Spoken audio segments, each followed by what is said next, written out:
देखो, सब बोल रहे हैं कि ईरान और इजराइल के बीच में जो वॉर चल रही है इससे हमारे डीजल और पेट्रोल के रेट में इफेक्ट पड़ेगा, जो कि फैक्ट है और पड़ भी रहा है। पर फिर एक्सपर्ट्स का ये भी कहना है कि अगर यही वॉर कंटिन्यू रही तो हो सकता है वर्ल्ड वॉर 3 के चांसेस भी बन जाए। बट व्हाट इफ मैं आपको ये बताऊं कि इस वॉर की वजह से आपका इंटरनेट भी महंगा हो सकता है। देखो, ईरान, इजराइल, रशिया, यूक्रेन के बीच में जो वॉर चल रही है इसका इम्पैक्ट सिर्फ आपके एलपीजी और पेट्रोल डीजल में नहीं पड़ेगा, बल्कि हो सकता है इसकी वजह से आपका डेटा पैक भी महंगा हो जाए। और आई होप कि इस वीडियो के एंड तक आप ये समझ जाओ कि कैसे इन वॉर का असर हमारे इंडिया के डिजिटल इंफ्रास्ट्रक्चर पे भी पड़ने वाला है।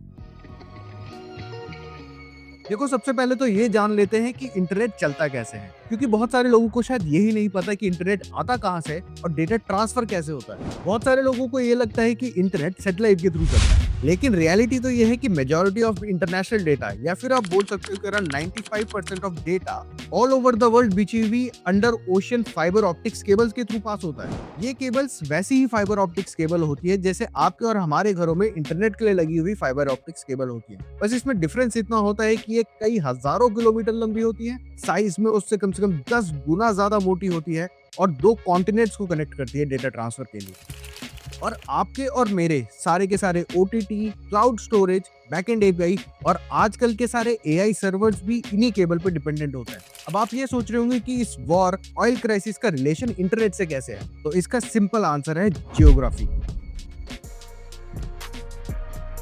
स्ट्रेट ऑफ हॉर्मुज को तो हर कोई जानता ही है और वो इस पॉइंट पे दुनिया का सबसे इंपॉर्टेंट चोक पॉइंट बन चुका है। ये वही जगह है जहां से अभी वर्ल्ड का majority of oil and gas पास होके जाता है और आजकल ये भी वॉर जोन के अंदर आ चुका है। और ये तो हम जानते हैं कि इसी वॉर के चक्कर में इसी एरिया में शिपिंग बहुत ज्यादा डिस्टर्ब हो चुकी है, जिसकी वजह से ऑयल प्राइसेस में स्पाइक आ चुका है। लेकिन इस बात में सबसे मेजर ट्विस्ट पता है क्या है, कि यही वो वाइडर रीजन है जिसके आसपास डिजिटल केबल लाइंस भी एग्जिस्ट करती हैं। मतलब ये कि इस कॉन्फ्लिक्ट के चक्कर में सिर्फ ऑयल नहीं, इंटरनेट भी वल्नरेबल हो चुका है। और अब एक्सपर्ट्स को ये भी डर लग रहा है कि इस वॉर कॉन्फ्लिक्ट के चक्कर में कहीं ऐसा ना हो कि ये डिजिटल केबल्स भी इफेक्ट हो जाएं। देखो, प्रॉब्लम ये है कि यूजुअली जो ये फाइबर ऑप्टिक्स केबल है ये काफी डीप ओशन यानी 4 से 8 किलोमीटर ओशन के अंदर होती हैं। But because straight of Hormuz उतना ज्यादा डीप नहीं है और काफी शैलो है, तो ये केबल्स अराउंड 100 मीटर डीप ही हैं। और इस लोकेशन में होने की वजह से इन केबल्स में बहुत ज्यादा रिस्क है ड्यूरिंग दिस वॉर टाइम। तो क्वेश्चन ये अराइज होता है कि इस प्रॉब्लम से इंडिया कितना ज्यादा वल्नरेबल है या फिर कितना ज्यादा एक्सपोज्ड है।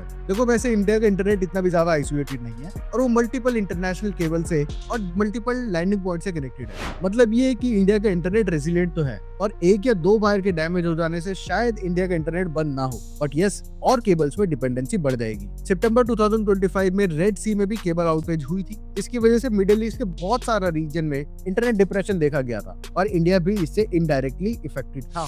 इससे पहले कि हम बात करें कि इससे इंडिया में क्या साइड इफेक्ट हो सकते हैं, लेट्स डिस्कस अबाउट कि रशिया के ऑयल से इससे क्या कनेक्शन है। देखो, जब इजराइल ईरान के वॉर के कारण ग्लोबल आउटेज हुई थी ऑयल की, तो इंडिया ने रशिया को देखा अपने ऑयल सप्लाई के क्वेश्चन की तरह। लेकिन फिर न्यूज ये आई कि वहां की ऑयल सप्लाई भी फ्रेशली डिस्टर्ब हुई है। मतलब ये है कि इंडिया, ईरान और रशिया दोनों साइड से स्क्वीज हो चुका है। बट इन दोनों डिस्क्रिप्शन का इंडिया के इंटरनेट से क्या लिंक है? देखो, टेलीकॉम नेटवर्क और डेटा इंफ्रास्ट्रक्चर ना पावर से चलता है और इतने मैसिव इंफ्रास्ट्रक्चर को चलने के लिए पावर बैकअप की भी नीड होती है, जो मिलता है डीजल जनरेटर से। बट बिकॉज ऑयल के प्राइसेस स्पाइक हो चुके हैं, दैट मींस कि पावर बैकअप और इवन मेंटेनेंस दोनों की कॉस्ट में भी प्रेशर पड़ेगा। रिसेंट रिपोर्ट के हिसाब से डीजल प्राइस के स्पाइक की वजह से टेलीकॉम और नेटवर्क के cost per hundreds of crore का एक्स्ट्रा बर्डन आ सकता है। तो फाइनली इंडिया के यूजर को एक्चुअली फील क्या होगा? देखो, पहली बात तो ये कि ऐसा नहीं होगा कि आप सुबह उठो और आपका सिम या फिर आपका इंटरनेट बंद हो जाए, ये तो डेफिनेटली नहीं होगा। लेकिन अगर ये कॉन्फ्लिक्ट लंबे टाइम तक चलता रहा या फिर प्राइस ऐसे ही बढ़ते रहे, तो आपको डेफिनेटली कुछ ना कुछ इंटरनेट पे जरूर फील होगा। इंटरनेशनल एप्स बहुत ज्यादा स्लो हो जाएंगे, क्लाउड डिपेंडेंट जो बिजनेसेस होंगे उनको लेटेंसी का इशू फेस करना पड़ेगा और नेटवर्क ऑपरेटर्स पर प्रेशर बढ़ जाएगा कॉस्ट को इंक्रीज करने का। यानी कि जियो और एयरटेल जैसे नेटवर्क प्रोवाइडर सेम डेटा बेचने के लिए आपसे एक्स्ट्रा पैसे मांग सकते हैं। और ये भी याद रखना कि इंडिया का majority of digital infrastructure, even UPI जैसी एप्स भी क्रॉस बॉर्डर डेटा ट्रांसफर पर बहुत ज्यादा डिपेंड करता है। और इंटरनेट स्लो हो जाने की वजह से इंटरनेशनल डेटा ट्रांसफर स्लो होगा ही, लेकिन उससे शेयर मार्केट और ट्रेडिंग में भी इफेक्ट पड़ सकता है। तो जो लोग ये सोच रहे थे कि इस कॉन्फ्लिक्ट के बीच में वो आराम से बैठ के अपने घर में इंटरनेट सर्व कर सकेंगे, उनको थोड़ी सी दिक्कतें तो जरूर फेस करनी पड़ेंगी। कि आप लोगों को ये समझ आ गया होगा कि इस मॉडर्न वर्ल्ड में ऑयल राउट्स और डिजिटल राउट्स दोनों बहुत ही ज्यादा इंटरकनेक्टेड है और कैसे वर्ल्ड के दूसरे कोने में चल रही वॉर आपके वीडियो कॉल और इंटरनेशनल ट्रांजैक्शन पर भी इफेक्ट डाल सकती है। और मे बी यही रीजन है कि ऐसा बोला जाता है कि मॉडर्न वर्ल्ड का जो मेन इंफ्रास्ट्रक्चर है वो हाईवेज नहीं बल्कि इंटरनेट है। आपके क्या ख्याल है इस वीडियो को लेकर? कमेंट सेक्शन में लिख के जरूर बताइएगा। अगर वीडियो अगर आपको अच्छी लगी हो तो वीडियो को लाइक करके चैनल को सब्सक्राइब करना मत भूलिएगा। मिलते हैं नेक्स्ट वीडियो में।